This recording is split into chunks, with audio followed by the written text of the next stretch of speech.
We're in Munduk in the mountains of Northern Bali, and we're going to show you what you need to see and do while you're staying in this beautiful part of the country. Munduk isn't the party centre, and you won't be finding cheap drinks and beach clubs here, but it has its own flavour and the rich culture of the Balinese people runs deeply. From what the farmers grow to the amazing lakeside temples and cliff views, Munduk is an area of Bali that you should definitely make the time to come and visit, and hopefully we give you a few ideas of some great things to do here.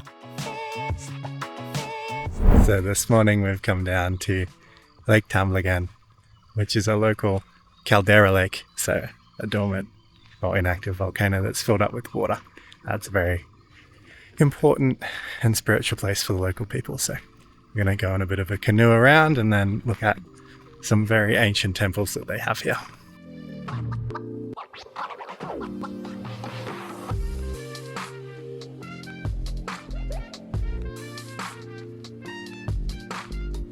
On our walk down, we've made a little friend.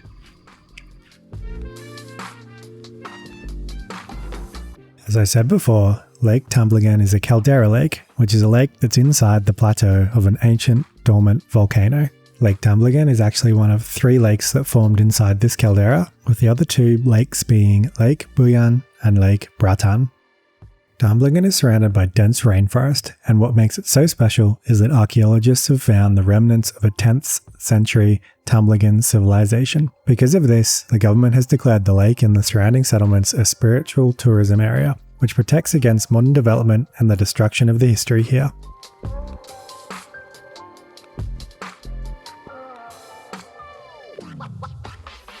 We've been told by our guide Tsugi for the day that locals often come here and actually go camping. The first record we have of Tamblingan is a copper inscription that was found in the nearby village of Goblek, which has been dated to around 900 AD. This place is so quiet and serene and feels kind of sacred, and it's easy to see why those ancient Balinese people built temples along the shores to honour the gods, the principal temple being the Pura Dalam Tamblingan.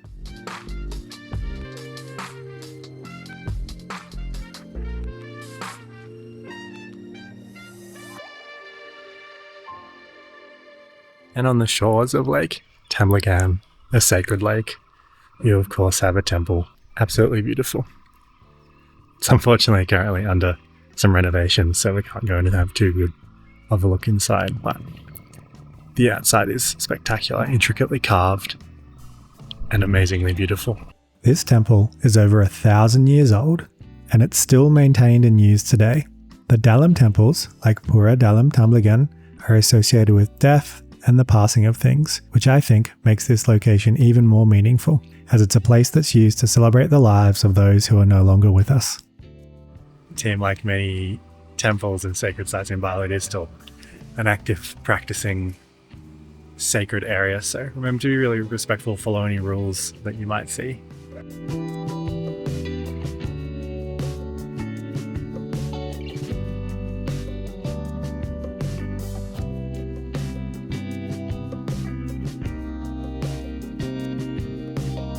And we've ended our tour here at Jewel Lake Lookout Point, where you can see Lake Tamblingan and its sister lake here. Let me show you this view.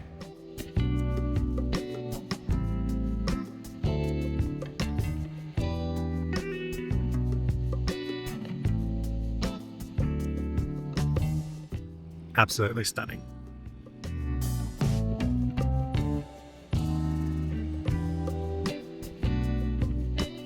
We're in Bali, and today we're going to take you horse riding.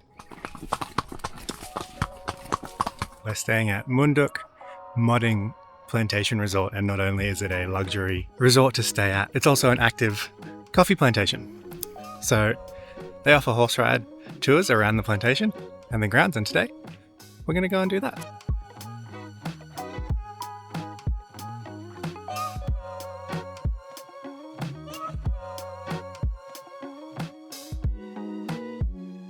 And we're up and we're off. My horse today is named Kato. And we're ready for an adventure.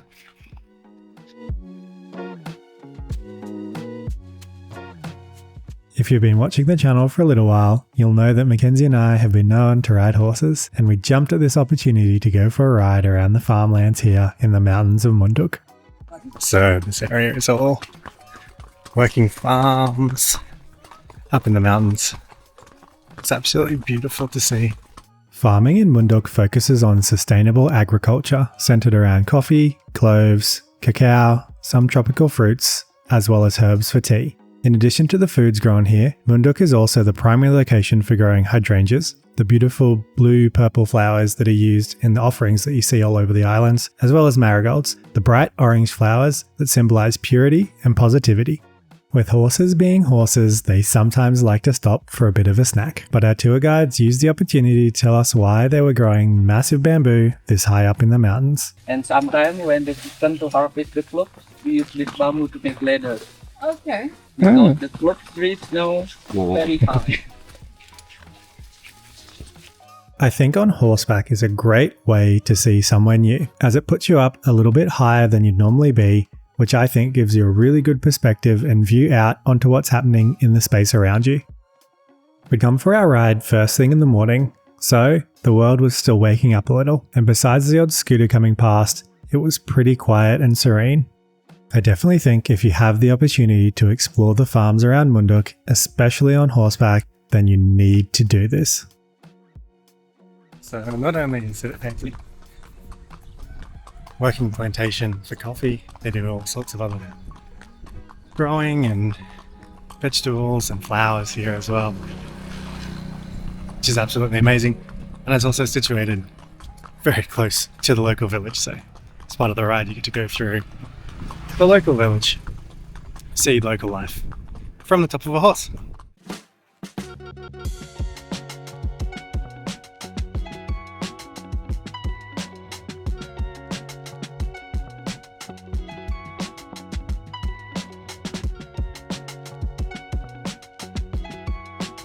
What a really nice way to start our morning here. Great to be able to jump on a horse and ride around the local farms and seeing how the local people live their lives. I had a lot of fun. Mackenzie had a lot of fun too. She really enjoys horse riding. She's done it a few more times than I have, but I'll catch up at some point, hopefully. Alright team, if you're enjoying the video, give it a like, subscribe to the channel. If you want to leave us a comment down below, feel free.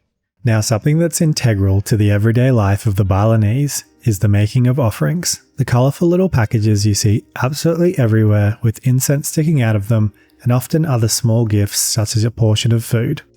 While we were in Munduk, we had the opportunity to learn about them and make our own. So the fourth activity that I think you should do in Munduk is make offerings to the gods. I think this is a great thing to do anywhere you go in Bali because it's just so important here, and I think embracing things like this from different cultures is one of the things that makes life a little bit more worth doing. Okay, before we start, I want to tell you about what is the channel. Yeah, channel. This is a tool that we use every day as an offering to express the gratitude to God for everything that has been given. And in Bali, we usually pray at 3 times a day.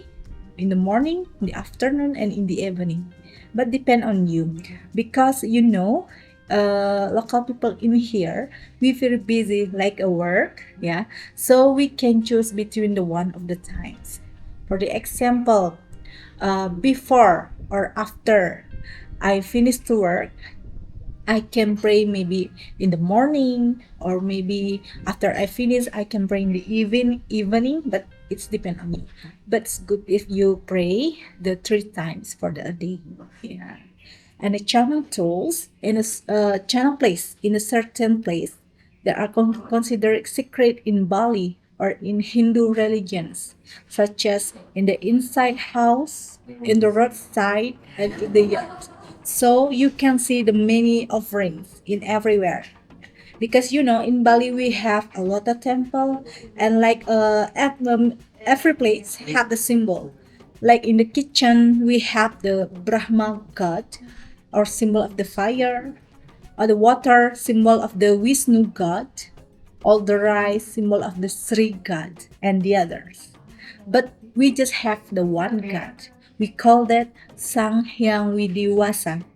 You see, I have the so many colors of the flowers. Like the blue, this is the hortensia.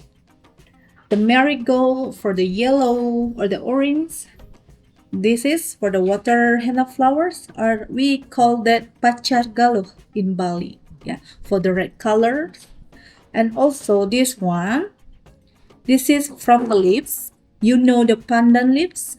Yeah, this is the pandan leaves. After we cut into small piece. And this one, we put on the last, on the top, in the middle. But I'm sorry for today, I not have the complete of the colors of the flower. Like a white maybe, like the purple, yeah.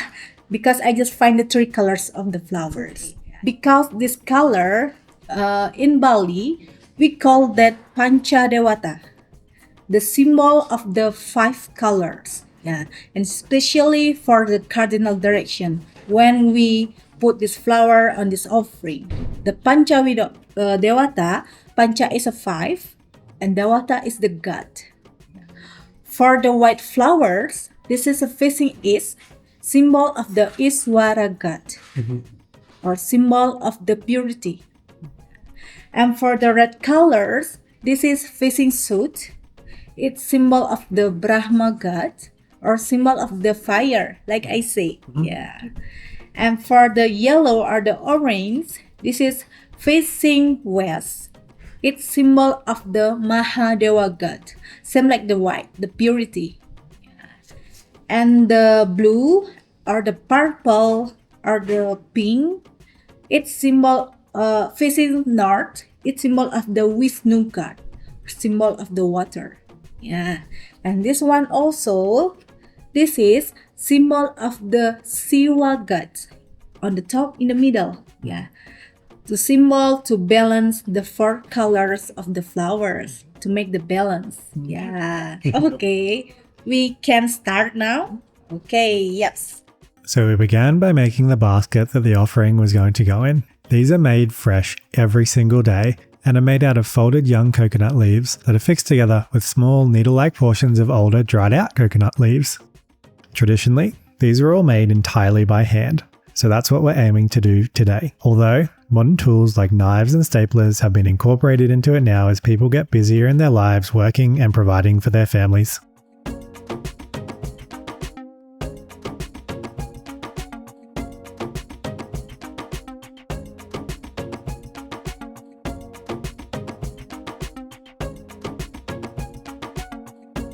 My camera stopped recording for a bit here, but after completing the box, the next step was to fold and pin the center portion of the offering that would hold the flowers, which you can see we did here. Then finally, we arranged the flowers in the traditional method as we were told earlier. Don't forget, if you have some candy or the bread maybe, all the biscuit or the crackers, you can put on your offerings just on the top. After we finished, we went and set up our offerings to the gods at our villa in hopes of some good luck. Thanks for watching, team. If you enjoyed the video and it gave you some ideas about what to do around Munduk, give it a like, and if you like what we're doing, subscribe to the channel. It really does help us out. If you've watched all the way to the end, consider hitting the join button and becoming a channel member. We have exclusive content, behind the scenes stuff, and all sorts of goodies there for less than the price of a coffee. And most importantly, you support us to continue making the content you guys want to be watching. That's all for now, and we'll see you in the next one.